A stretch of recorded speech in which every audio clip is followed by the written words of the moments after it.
اگر آپ پاکستان میں رہتے ہیں تو جو بات آپ کو بار بار سننے کو ملے گی وہ یہ ہے کہ باہر کے ملکوں میں تو لوگ بہت ڈسپلنڈ ہوتے ہیں، اشارے کاٹنے کا تو سوال ہی پیدا نہیں ہوتا، یہ سب چیزیں صرف پاکستان ہی میں ہوتی ہیں۔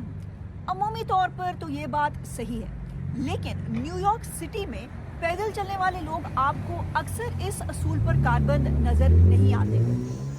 اس فوٹیج کو ذرا غور سے دیکھیے، پیدل چلنے والوں کے لیے اشارہ بند ہے، لیکن پھر بھی بہت سے لوگ بلا دھڑک آ جا رہے ہیں، وہ جو خاموشی سے سگنل کے گرین ہونے کا انتظار کر رہے ہیں۔ آپ فوراً سمجھ جائیے کہ یہ ٹورسٹس ہیں۔ تو سوال یہ ہے کہ یہ کیا وجہ ہے کہ نیو یارک سٹی میں پیدل چلنے والے لوگ اس بے دریغ طریقے سے اشاروں کو توڑتے ہیں؟ اس کا تعلق نیو یارک کی اس تاریخ سے ہے جب اس کی سڑکوں پر گاڑیوں کا کوئی نام و نشان نہیں تھا۔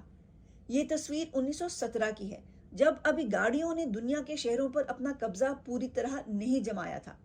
آپ دیکھ سکتے ہیں کہ کس طرح سڑک پر زیادہ تر جگہ پیدل چلنے والوں نے گھیر رکھی ہے، مگر جوں آٹوموبائل انڈسٹری طاقتور ہوتی چلی گئی، اسی طرح پیڈسٹرینز کو سائیڈوں پر دھکیلا جانا شروع کر دیا گیا۔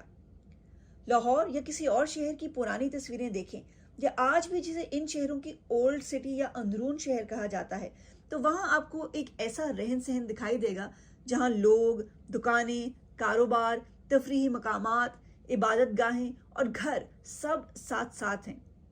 سٹی پلانر اور اربن ڈیزائنر جیف سپیک کی کتاب واکیبل سٹی کے مطابق اچھے شہروں کا نقشہ ہونا بھی ایسا ہی چاہیے، ایسی جگہ جہاں پولوشن اور دھواں چھوڑتی گاڑیوں کے بجائے پیدل چلنے والوں کو برتری حاصل ہو۔